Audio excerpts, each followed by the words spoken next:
Olá, que legal encontrar você por aqui. Não esquece de se inscrever e deixar seu like. Ok, vamos ao vídeo. Vamos falar da vitória do Internacional. Claro que todo mundo queria uma vitória tranquila, sem sufoco, porque o Inter é muito melhor do que o Delfim. Agora, a gente não pode ignorar alguns fatores, né? Primeiro, o número de desfalques do Inter. Segundo, tá? O desgaste do Internacional. O Inter jogou um jogo dificílimo na Arena da Baixada, gramado sintético, no final de semana. Fez uma viagem de 12 horas, porque teve problema na logística, né? Já falamos sobre isso, todo mundo já sabe o que aconteceu. Levou 12 horas para chegar. Chega lá, era 1h30 da madrugada, no nosso horário aqui, né? 2 horas a menos para eles lá, mas eles viajaram de Porto Alegre, então ainda estavam no nosso fuso quando chegaram lá, né? Então imagina só, os caras chegam e aí é um tempinho de descansar, meu, e aí tu vai pro jogo, né? Daí já tem jogo. Então é realmente uma coisa assim meio, né, maluca. Tu joga, viaja, joga, viaja. Atleta de alto rendimento precisa treinar. Ele precisa treinar. Precisa ter tempo de recuperação física, treinamento, né, sono adequado, alimentação, essas coisas todas. E quando isso não rola, o time sente o desgaste. Eu sei que para muita gente, que frescura, não é frescura, gente. É assim mesmo. O jogo é pegado e o Delfim sabia da importância do jogo para ele. Estava jogando em casa, né? Sabia que o Inter era melhor e era favorito. E ele tinha que jogar na superação, e foi o que tentou fazer. Primeiro tempo do Inter foi assim, até um pouco sonolento, o time meio que se arrastava, né? Mas controlando o jogo. No momento algum a gente viu o Delfim colocar algum perigo no time do Inter. O que eu reclamava no primeiro tempo era um pouco assim daquela dificuldade do Inter, tá? De ter um passe vertical, né? E ser um time mais agressivo. Aquela troca de passe envolvente que o Inter faz de um pé para outro, assim, com velocidade, não aconteceu no primeiro tempo. A exceção foi o René, que está articulando pelo meio, Gustavo Prado bem aberto na esquerda, o René pelo meio, e o René dá assistência para o gol do Wesley. O Wesley, de novo, destaque, o melhor jogador do Inter. Ele faz o gol, ele dá uma assistência para o Borré, que perde o gol, né? O goleiro faz a defesa. Né? Os dois melhores lances do Inter no primeiro tempo, criados pelo Wesley. O Inter, no segundo tempo, tem um cruzamento da direita e o pênalti. Pênalti convencido, o cara mete a mão na bola. Até tem o nome do sujeito aqui, o número 2, né? Foi o Goteia. Mão na bola, pênalti, claríssimo, claríssimo, claríssimo. O árbitro com uma preguiça danada, mas deu o pênalti, deu o pênalti. E aí, cara, assim, o Borré pegou a bola. Tem que ter personalidade, meu. Porque se ele pega a bola, bate o pênalti e erra, acabou o Borré. Exagero, meu, acabou o Borré. Mas ia ficar difícil para ele. Muito difícil. O cara não consegue fazer gol e ainda errou 2 pênaltis. Imagina explicar isso pro cara do tamanho dele, da quantia que o Inter investiu nele, né? Ia ficar complicado. Então, cara, tava um peso nas costas do Borré naquele pênalti, né? E ele conseguiu fazer, e até, olha, ele tirou do goleiro, porque bateu com elevação. Eu olhei e disse, meu Deus do céu, essa bola vai para fora? Não, a bola entrou. Mas deu um susto na largada, né? Chegou a dar um susto. Mas ele bateu, foi bem batido, pênalti com altura, né? E eu entendo, assim, a carga, né, de peso, assim, de pressão que ele tinha naquele momento.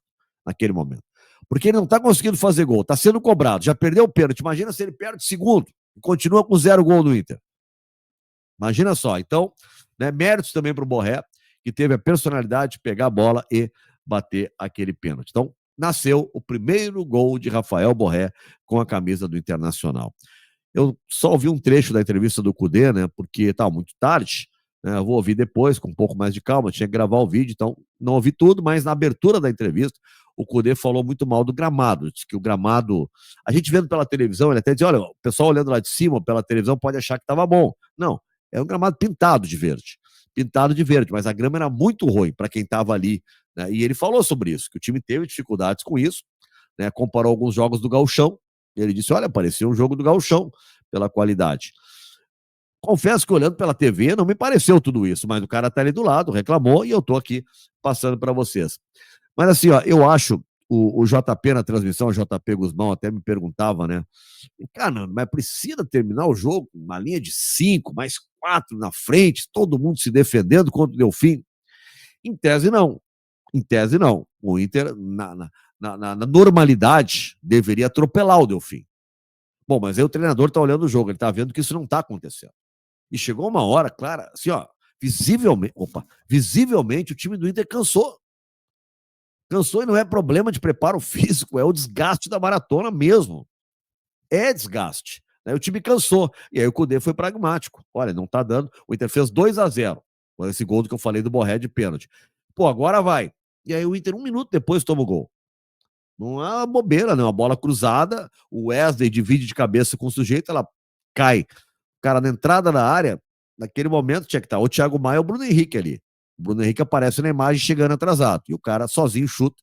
Não deu pro Rocher, 2-1. E aí vira de novo score mínimo. Vira de novo pressão. E aí começou a faltar fôlego pro Inter. Faltar fôlego. O que faz o Cudê? Meu, vou segurar. Thiago Maia estava com dificuldade, fazer o sistema de marcação ele sozinho, ele bota o Rômulo em campo.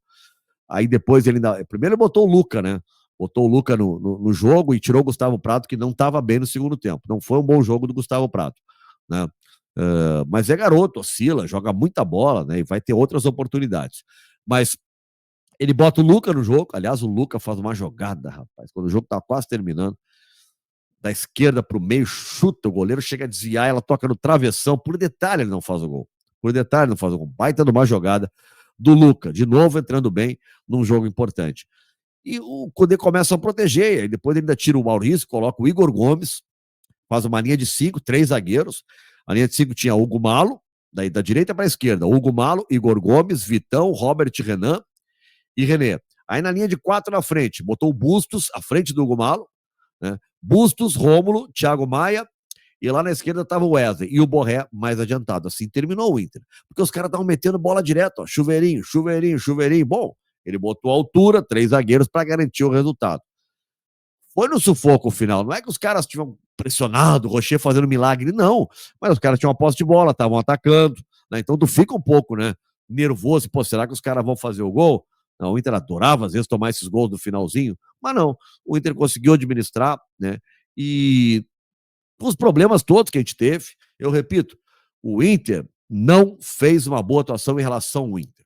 Tá? Então, assim, a gente pode dizer, pô, o Inter pode jogar mais do que isso. Certo, a gente sabe que pode jogar mais. Agora, futebol, eu sempre digo isso, ele é em posição de um contra o outro. E um contra o outro, o Inter foi melhor. Ou alguém acha que foi uma injustiça? O Delfim perdeu vários gols. Que gol perdeu o Delfim? O Inter fez 2, tem um gol perdido pelo Borré, que o goleiro defende, tem uma bola no travessão. Né? Qual é o gol que perdeu o Delfim? Gol perdido do Delfim. Não tem isso. Né? Então, o que a gente pode dizer assim, ó, olhando para o Inter, ele tem potencial para jogar muito mais. Isso sim, com certeza. E o Cudê sabe disso. Né? Sabe disso. Agora, nas circunstâncias, que era um contra o outro, o Inter foi melhor e mereceu a vitória. Gente, a classificação agora ficou assim. Deixa eu ver se eu tenho lá que tenho. O Belgrano é líder com 5 pontos, mas o Inter também tem 5. A diferença agora está no saldo. O Inter tem um saldo de 1 e o Belgrano tem saldo de 2. Mas o Inter pega o Belgrano no Beira-Rio, pega o Delfim no Beira-Rio e ainda vai lá pegar o glorioso Tomanhapo fora de casa. Mas tem 2 jogos ainda no Beira-Rio. Então, eu acho que essa vitória, todas as dificuldades que ela possa ter apresentado, acabou garantindo o Internacional na Sul-Americana, recolocando o Inter na competição. E eu acho que deixando muito claro que o Inter vai ser primeiro e vai se classificar. Porque lembrando, né? Libertadores passam 2. Na Sul-Americana, não. É só um que passa a próxima fase. E eu acho que a vitória de hoje, né?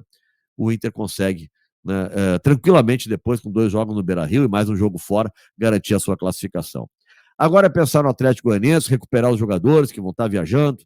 Né, os caras têm que descansar e tentar colocar o time mais inteiro possível para seguir em frente no Brasileirão e ganhar esse jogo domingo do Atlético Goianiense.